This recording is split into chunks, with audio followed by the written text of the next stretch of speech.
Жігіттер, қыздар, барлықтарыңа сәлем, қалайсыңдар, қалай жағдайларың? Жалпы универге түсулеріңмен шын жүректен құттықтаймын. Және де бұл видео жатақханада тұратын бірінші рет барайын деп жатқан студенттерге арналған. Жатақханаға барған кезде маған не керек? Бұл видеоның бірінші бөлімі. Және екінші бөлімі ориентационный дейді ғой енді. Ориентациондық аптада біз не істейміз? Жалпы не істеу керек, да? Ориентационный неделя кезінде. Жалпы давайте сперва мына универге уже түстің, сен общагада тұратын болдың. Кстати, приемная комиссия бар ғой, когда универдің андай грантқа түсіп қойдың, одан кейін мысалы КБТУ-ға түссең, КБТУ-ға барып документ тапсырасың ғой. Вот. Сол кезде сенен сұрайды, общага керек па деп сұрайды. Я керек дегенде басасың, егер общага керек болса саған. Жалпы бірінші курс студенттеріне общаганы 100% қамтамасыздандыруға олар тырысады. Екінші курс, үшінші курстар олар потом. Бірінші перваштардың бәрін орналастырып алады. Енді общагаға барған кезде бізге не керек? Енді бірнеше бөліктерге бөліп қойдым. Біріншісі, ең бірінші жігіттер, қыздарда тазалыққа назар аударайық. Жалпы сендер мысалы өздерінің үйлерінде чистоплотный болсаңдар, общагада да тура сондай балалар жиналады деген ондай гарантия жоқ ондай. Біреулер болады, там мұрнын шұқылайды, біреулер құлақтарын шұқылайды, біреулер болады, кіндігін шұқылап отыратын бүйтіп бар ғой. Кіндігін шұқылап отыратындар да болады. Потом біреу алады да бетінен бір жараны алады да лақтырып жіберетіндер болады. Или там бір бетінен жараны алып жей қоятындар да болады. В общем, әртүрлісін көресіңдер. Олардан жиіркенбеңдер, заранее дайын болыңдар. Хорошо? Сондықтан негізі әр адам өзінің тазалығына көңіл бөлсе, біріншіден жақсы болады деп ойлап тұрмын. Бізге не керек? Душқа арналған сланцы. Ең біріншіден сланцы, резиновый бар ғой сланцы. Сол душқа арналған біреуін ал. Екіншісі, бөлме ішінде киетін аяқ киім. Бөлме ішінде сен домашний болуы мүмкін, тапочка дейсің ба, не дейсің? Душқа біреуін ал, и бөлме ішінде киетін басқа біреу болсын. Хорошо? Ол жерде кілем болу деген андай болмауы да мүмкін ғой. Так что носкиңнен өтіп кетеді суық. Так что домашний тапочкаңды алып ал, сланцыңды алып ал еще. Одан кейін сковородка мен қазан ең міндетті болу керек. Енді қазан не обязательно? Сковородкаң болса болады. Қуырып жейсің бірдеңелеріңді. Одан кейін электрический чайник. Чайник деген сөз. В общем, чайник тефаль дейді ғой андай, тоққа қосып. Чайник болу керек. Және бізге керек удлинитель. Өйткені сенің ноутбугың тоқ көзінен алыста болуы мүмкін. Ноутбугың дегенде жататын орның бар ғой, төсегің тоқ көзден чуть алыс болуы мүмкін. Енді жаңадан салынған общага болса, онда тоқ көздері көбірек болады. А если общагаң ескі болса, мысалы Казгудікіндей, тағы қандай политехтардікіндей кішкене универі ескілеу болса, общагасы да ескілеу деген сөз. Казгуда да новый универлер бар. Мысалы КБТУ-дың общагасы новый, СДУ-дікі новый деген сияқты ғой енді. Астана-ТДікі новый, бірақ удлинитель бәрібір де болғаны дұрыс. Хорошо? Тоқ көзінен төсегіңе шейін ноутыңа дейін тартып аласың. Бұл ең міндетті болу керек саған бірінші. Одан кейін бірінші сенде болу керек тіс щеткасы мен пастасы. Да. Күні таңертең тісіңді тазалап кел. Ой, неше түрлі группаштар болады. Сөйлеп қалсаң ішінде бірдеңе жарылғандай өлгендей деген сияқты. Содан кейін шампунь, как есть ол түсінікті, сабын, мочалка. Мочалканы өздерімен всегда болсын. Өйткені жақсы, егер жуынатын душ бар ғой, бөлменің ішінде болса жақсы. Кейбір общагаларда этажға общий душ болады. Например, 4-ші этажға бір душ. Бір душ дегенде бір жуынатын бөлме ішінде бір 6-7 душы болады ғой енді. Или бір общагаға жуынатын бөлме бір жерде болуы мүмкін. Вот. Одан кейін кір жуатын ұнтақ. Енді стиралкағаш. Порошок қой, былай жатқанда порошок. Душқа және күнделікті қолданатын сүлгілер. Енді орамалдарыңды ала жүр. Кстати, мына кір жуатын ұнтаққа қатысты. Жалпы порошок қолданатын болсаң, онда ыстық градуспен жуу керек. Мысалы 60 градус, 70 градуспен жуу керек. Порошок 40 градус қойып қойсаң, ол дұрыс ермей қалады да, ана стиралканы құртасың. Стиралканы ойбай сындырып алсаң, коменданттан не істейсің, может восстанить еткізіп қою да мүмкін. Так что кір жуатын ұнтақ қосасың ба, онда жоғары градуспен жуған дұрыс. Бірақ жоғары градуста ұзақ жуады ол. Негізінде көбіміз быстро қоя саламыз, жарты сағаттық. Ну ладно, көресіңдер ол. Енді тамақ ішуге бізге не керек? Тарелка, өзіңмен бірге алып кел осының бәрін. Сорпаға арналған ыдыс, өйткені первый жасауың мүмкін ғой, суп жасауың мүмкін. Вот. Кружка, иә, түсінікті, кружка. Қасықтар керек, вилка керек. Пышақ енді кому как. Біреулер болады пышақпен қолдана алмайды. Біреулер пышақты ешқашан ұстамаған. Онда алмай ақ қой. Одан кейін кесетін тақта, доска деп ғой, негізі доска. Шы кесетін тақта. Одан кейін ыдыс жуатын сұйықтық, то есть фейри ғой былайша айтқанда. Фейри губкаларың болса дұрыс. Келесі, енді жатақханада болуы мүмкін. Мына үтік барлық жатақханада бар емес, кейбір жатақханаларда болмауы мүмкін. Сондықтан не істейсің? Заранее уточнить етесің. Звондап болсын, жазып болсын, иә, үтік бар ма деп сұрайсың. Үтік болса жақсы. Болуы мүмкін заттар үтік, киім кептіретін орын, сушилкалар, бөлмеде еще айна болуы мүмкін, да? Заранее уточнить етіп ал. Ал енді көршілеріңмен бірге алуға болатын заттар бар. Көршілеріңмен бірге не алуға болады? Қоқыс шелегі, общий мусор тастайтын шелек, иә? Мусорное ведро. Одан кейін еден жуатын шүберек, то есть былайша айтқан кезде тряпка, иә? Бірақ тряпканың андай серый түктері шашылатады, оны алмаңдар. Миың ашып қойған, пол жуасың вроде, ізі қалып қалады еще анда. Еще полда жаңағы түктері қалып қалады, ондай керек емес. Хорошо? Просто болған сондай серый, потом бір сүртесің, полда соның бөліктері қалып қалады, ана шүберектің серый. Ну ладно, потом сыпырғыш, да. Сосын 5 литрлік су бөтелкелері болғаны дұрыс. Нектен өйткені суды негізі сатып алған жақсы, өйткені ішетін суды шы. 5 литрліктерге литрі там 50 теңге болады, 5 литр 250 теңгеге, там 2-3 күнге жетеді саған. Шай қойып ішесің, үйтесің, бүйтесің там. Бірге сатып алуға болады. Енді өзіңмен бірге былайша айтқан кезде жылы киімдер алып кел.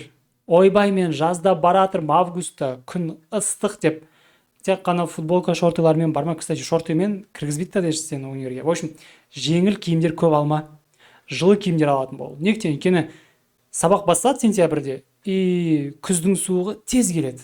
Кешкі жақын уже қоңыр салқын болып тұратын болады. Сондықтан футболка көп ала берме. Ана худак, зипка, в общем, кішкене жылырақ күзгі қысқа киімдерді ал. Хорошо? Күзгі қысқа сыртқы киім. Одан кейін мен не рекомендациям? Көп носки және де трусыларыңды алып ал. Хорошо? Шұлық, іш киім көп алып ал. Неге? Өйткені сен егер аптасына бір рет кір жуатын болсаң, мысалы қара. Мысалы сен 3 носки ғана алып барсаң, онда 3 күн сайын жуу керек те. Носкиді сен 2 күн кимейсің, ол 1 күн киіп тастайсың. Іш киімді трусты да солай 1 күн киіп жүре бересің деген сияқты тастайсың сосын. То бір апта бойы бір трусымен баса беру болмайды олай. Хорошо? Так что көп носки и трусы алып алыңдар, күнделікті ауыстырып отырасың, ал кірлердің бәрін жинап, аптасына бір рет барып жуып аласың. Өзіңе ыңғайлы болады солай. Хорошо? Түсіндіре алдым ғой деймін? Аптасына бір рет кір жуатын болсаң, бұл саған ыңғайлы. Көп алып алсаң егер шұлық пен іш киім. Сосын бет орамалыңды алып ал, одан кейін енді влажный салфеткалар ғой, аяқ киім сүртетін тоже алып ал. Аяқ киімің таза болып жүргені дұрыс болады. Енді екінші бөлімге кеттік. Ориентациялық апта. Бұл жалпы августтың 20-ларынан кейін басталады да, бір 7 күн, 10 күнге созылады. Ориентационный неделяға міндетті түрде барыңдар. Бұл сендердің мына сентябрь кезінде, уже когда универдің ішінде ойбай 1040 студент жүрген кезде адас кетіп, там қай кабинет қайда, олай болмас үшін ориентациондық неделяға барыңдар. Ориентациялық неделяға барасың, и сол жерде универді арала. Прям универдің каждый есікті ашып көрсең болады, каждый аудиторияны ашып ішіне отырып көрсең болады, әр этажда жүрсең болады. Мысалы, КФТУ-дің іші енді база жоқ, кішкене лабиринттеу. Қай этажға, қай жақтағы входпен кіре аласың, қай жақтағы выходтармен шыға аласың, соның бәрін бірінші ориентациялық аптанда үйреніп ал. Хорошо? Аралап жүре бер. Ладно, біріншісі жатақханаға орналасады осы 20-сынан кейін, ориентациондық аптада.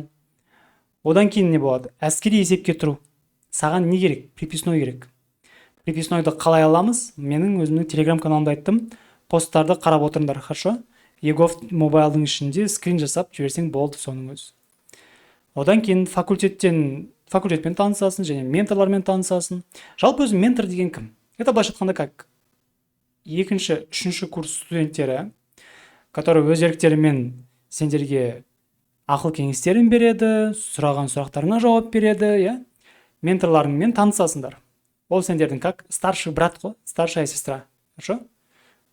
Сол мамандықтағы бір екі-үш курс, екінші, үшінші курс оқып жатқан студенттер олар. Сұрақтарыңды қоя аласыңдар, ақыл кеңес сұрай аласыңдар, хорошо? Міне мына жерде маңызды момент жаздым. Универдің ішін аралап, негізгі ақпаратты білесің.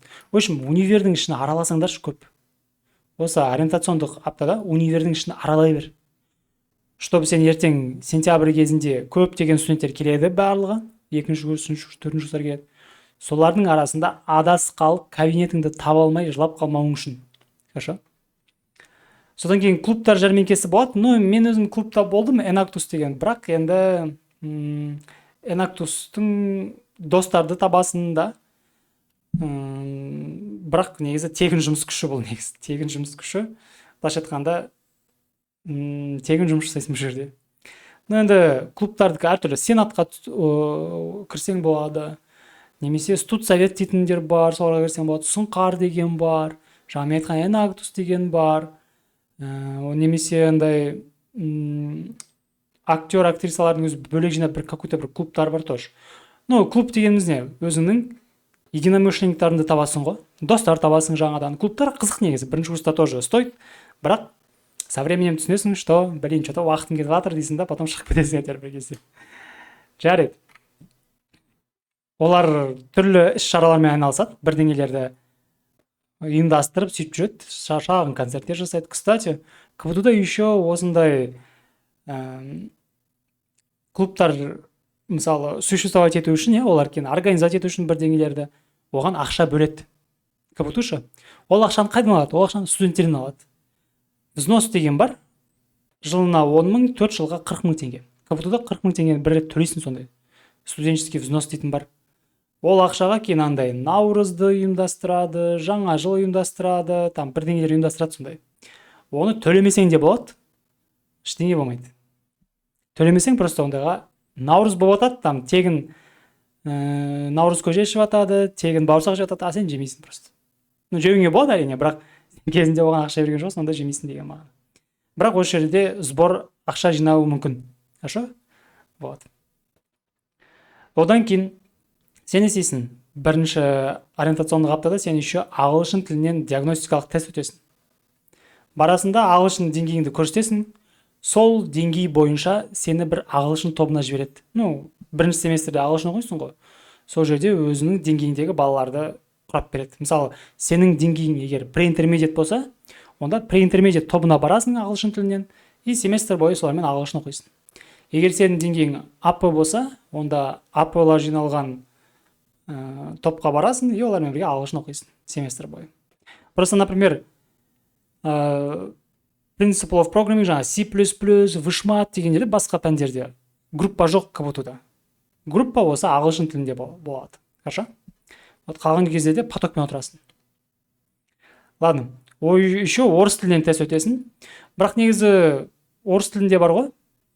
Мектептегідей орыс тіл болмайды енді. Бұл жерде кішкене культура речи деп па, сөйтіп орыс тіл өтетін болады. Кішкене басқаша орыс тіл болды. Одан кейін медициналық тіркелуге жасайсың. То есть прикреплять етеді сені. И какой-то бір, например, анализ тапсыру керек болып қалса, немесе бір дәрігердің көмегі керек болса, қай поликлиникаға обращаться ету керек, соны түсіндіріп беретін болады. Хорошо? Медициналық тіркелу болады. Және де КФТУ-да еще негізі Safety First деген бар, бірақ ол басқа универде болмауы мүмкін. Ол онлайн курс Safety First деген. Это как өзіңді қалай ұстау керек универде, сондай моменттермен тест болады. Хорошо? Кстати, видео ұнаса лайк басып, подписка жасап жүріңдер. Менде Вышматтан да программированиеде курс бар. Егер курс керек болса, маған мына Telegram каналға тіркеліп, сол жерде жазсаңдар болады. Давайте, ребят.